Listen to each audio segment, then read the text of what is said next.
Give a very warm welcome again, and applause. I know only a third of that is for me, but I'll take it anyway. Yeah, exactly. And they will be coming eventually. I've been trying to chivvy them, but changing. Yeah. Bob's doing his makeup, I don't know.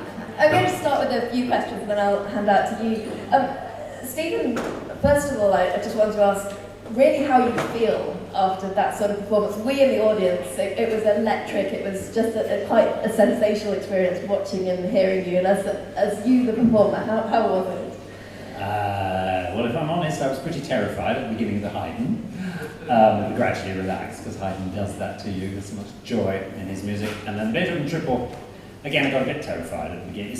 And then I got terrified at the beginning of the first movement, but then it sort of went okay. It's a piece I played a lot, and I love it. And then suddenly at the beginning of the slow movement, I remember Bob saying, in the interview we did for the BBC this afternoon, he said, now what everybody's going to remember is this cello tune in the slow movement. And I was like, I might mess it up, but I'll remember it for the wrong reasons. So I got nervous again.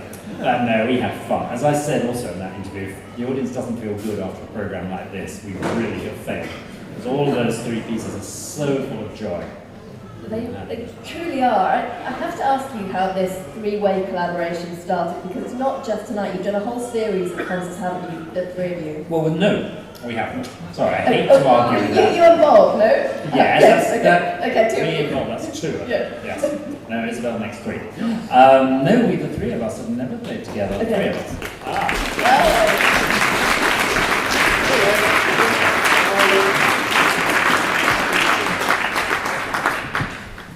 Right, I think I've talked enough now. Bob can start talking. She's been saying awful things about me. Bob's on my left, as you'll recognise, Isabelle on the right. We are just in the middle of talking about how this collaboration between the three of you came about, really. Stephen was just beginning, but... Go on, Stephen. Well, I think Bob and I were already doing the Beethoven sonatas, which we just did in 2 evenings here last week. And I think I can take credit. It was my idea. I said, why don't we try the Orchestra Age of Enlightenment, see if we can do the Beethoven triple. And we could ask Isabelle to do it with us, because Isabelle and I have played together quite a lot over the years, and she and Bob also played together, but a long time ago. And to my surprise, they said yes. And then I said, and then we could direct different things in the first half. And for once, people agreed with something I said. Well, I detect a slight suspicion of churlishness. No, perish the thought.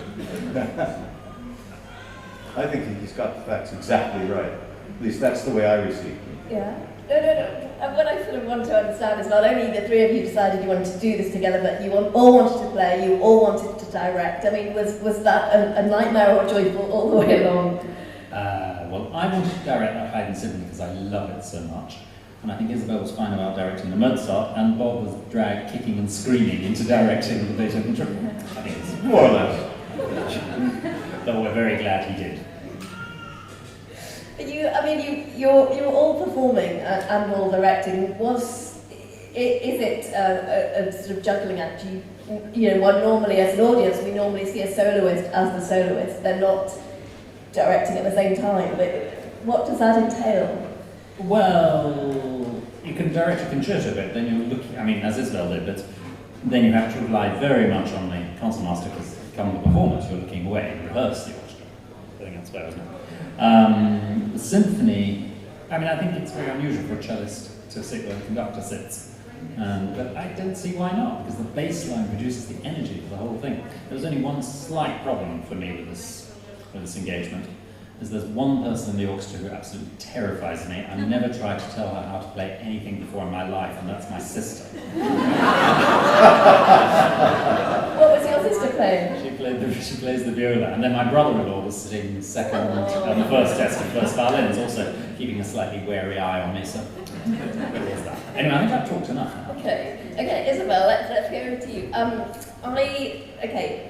I feel that everyone here has an amazing relationship with the OAE. They keep on coming back. I just wanted to ask if you could describe what it's like to work with this group of players and what's special about them. I'm not the right person because it was my first time. Was it? That's why you're the right person. The only one. Okay. New to this combination, but it's an absolutely wonderful, incredible group, and of course, conducting a Mozart violin concerto with a group like this, also with that kind of size, is absolutely nothing else but making chamber music. Because they are all so alert and they are so musical, and they don't need to have explained every phrase, but they just pick it during the work. And even if we have quite little time to prepare things like that, in the concert they are spontaneous, they are ready to improvise little things, and they pick up the ball, I throw to them and they throw it back so I can pick it up. And that's what it should be like. What would you say, I mean, what would you say the art of directing, of getting the right response from your players is? My responsibility. I think I'm in that role. I'm there to give the impulse, to maybe go into certain articulation directions, but otherwise I'm absolutely reacting to what I have, what I find. And this Mozart has been completely different from any other Mozart I played with other orchestras, and I think that's the exciting thing about it. In what way? What's been so different about it? In many little details, which I wouldn't be able now to explain, but of course every time you play with other personalities, other musical characters, and if you listen well, and if you like to take the impulses from the other colleagues and not just go and impose your view of the piece, then of course it has to be every time different. Of course. Does it make a difference playing with someone like Stephen, who you do know so well, and so familiar with each other's playing? Stephen is Stephen is a very exciting cellist. First of all, what does that mean? That means that it's never boring to play with him. And it will also every time be different, so that's challenging, and that's what music should be about. And even if it's pieces we can basically all whistle along and we know by heart, the important thing is that it's coming to life every time for new, a new time, and then that is very important to play with colleagues who are so spontaneous and who every time they play the same piece want to live it all through again from zero and question everything again also. Robert, you are certainly a better person to talk about the OAE. I've seen you with the orchestra so many times. Can you describe what is the sort of magic ingredient? Why do people coming back for more? I really can't think of any other musical experience I have that time after time, performance after performance with an orchestra has allowed this direct interplay. Leading from the keyboard, I refer to these things more as conductorless performances. When there is a conductor, of course, I have many cherished colleagues with whom I really adore collaborating. But the thing about the OAE is these are people who have an extraordinary understanding of the musical language.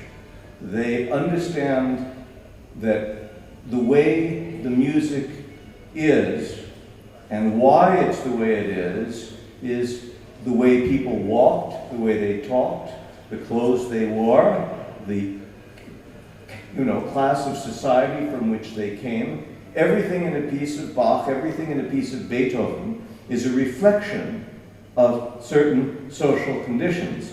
But most of all, it's drama. And it's storytelling. And my feeling is if you're not telling a story, then I don't imagine that the audience would want to listen. And so the thing about the OAE is these people are tremendously skilled. They are tremendously knowledgeable. But what I cherish is they are wonderfully stimulatable. They're excitable.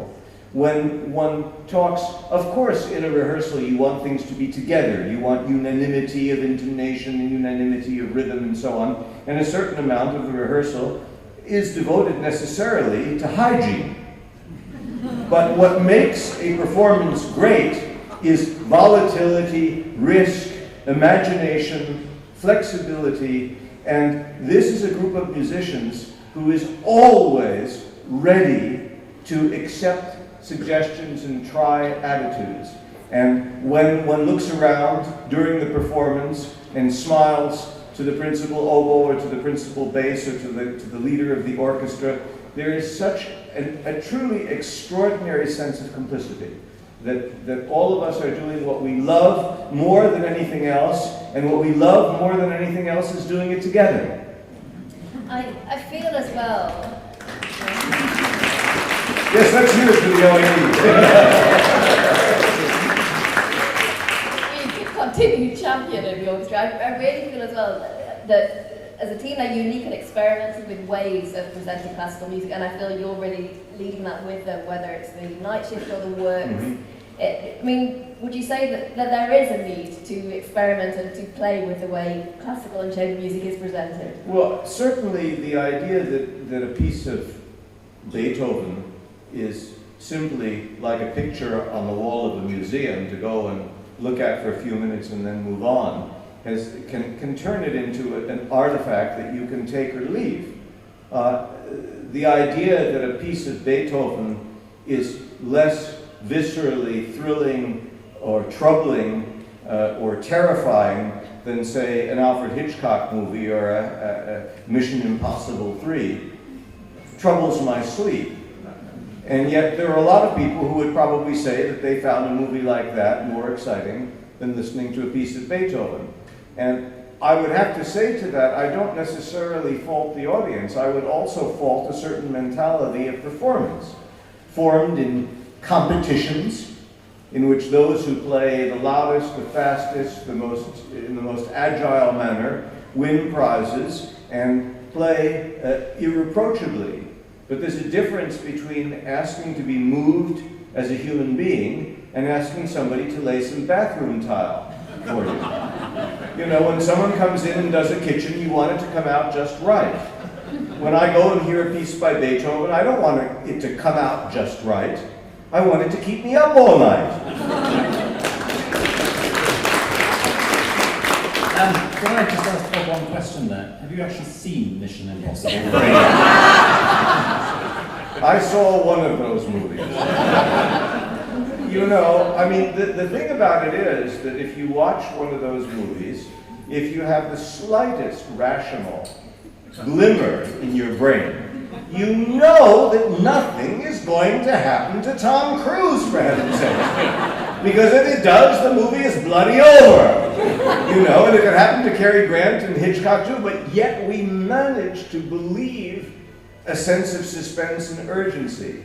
And I believe that those elements are in every way present in the music that we heard tonight. Even though you know you're going to come back to the tonic. You know that you will come back to the tonic, but it's the things that happen and the wicked wit of a composer like Haydn who trumps every expectation you can have at every turn. Takes you to the far end of the world, winks and says, oh, actually you're home. I am? Yeah, you are. Gosh, I am. How'd you do that? It does sound like Mission Impossible 3. I think it's more fun than Mission Impossible. Well, that's quite fun. I agree.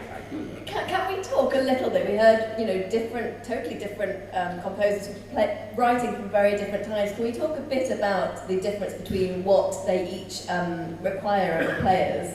Maybe if you each take your own piece that you were directing, Isabelle, you can start. Well, I think this is an absolutely gorgeous concerto by Mozart, and I do think it has a lot of contrasting characters combined. Already this incredible second movement, which is really heaven-like and so intimate and so fragile, and then this very rustico last movement, which again has this minor, completely different part where suddenly all your sadness pours out of you. It's really combining a lot of different, very, very extreme characters, so you have to be very ready to jump from one to the other and be very, very flexible. I think that's quite a character for a piece. And it's also the work of an 18-year-old, which is just so depressing.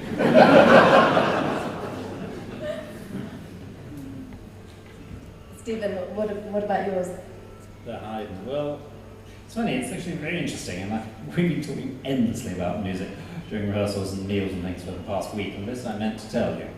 I had dinner with a great friend of mine who actually would go brilliantly with his orchestra, Richard Tognetti, who's a violinist, who's the director of the Australian Chamber Orchestra.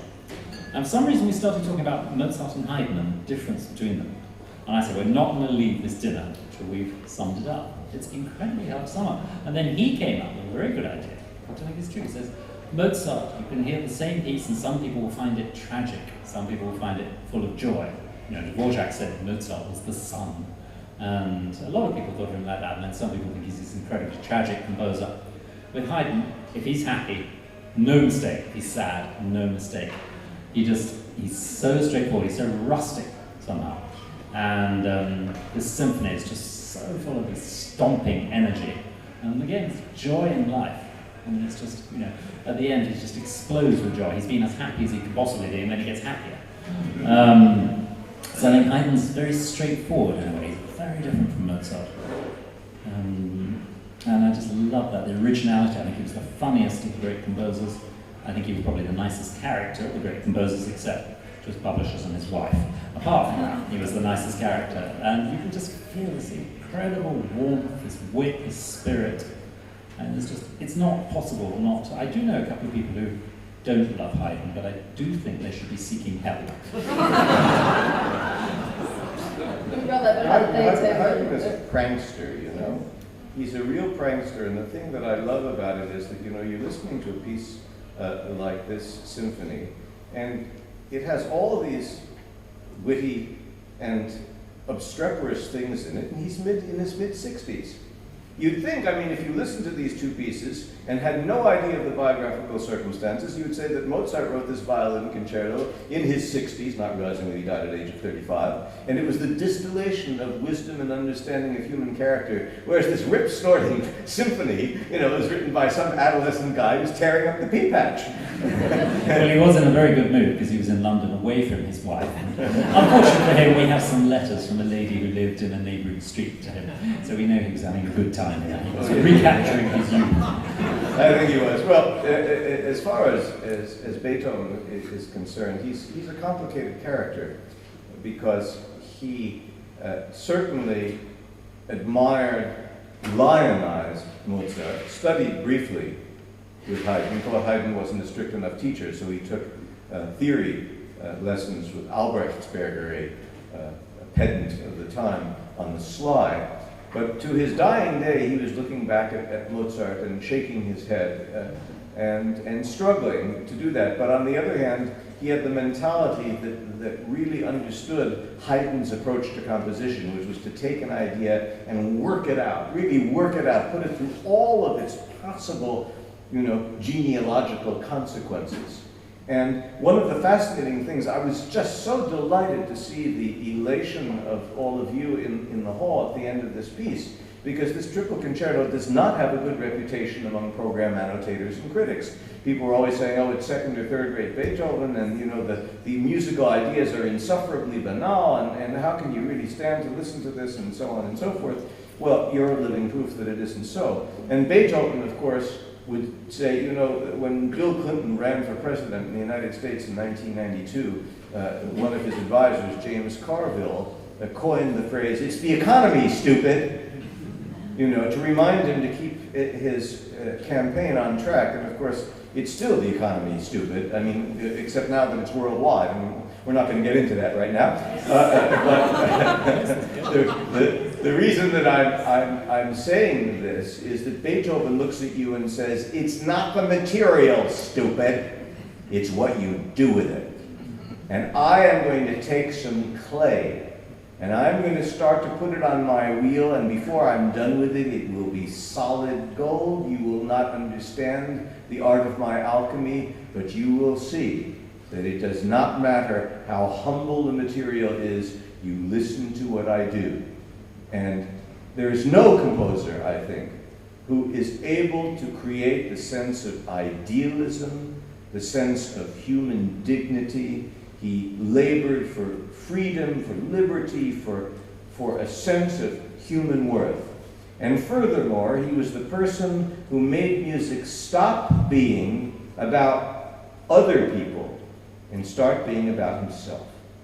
When Mozart writes a piece, it could be a portrait of one of his pupils, it could be a portrait of a baroness or an empress, or it could be a portrait of somebody who served him a meal in an inn. But he's always holding up a mirror to all of us and showing us how we are. And Beethoven very quickly on says, yeah, I understand all of that, and I know a bit about you and that, but you know, I have an agenda here, and I want you to listen to me.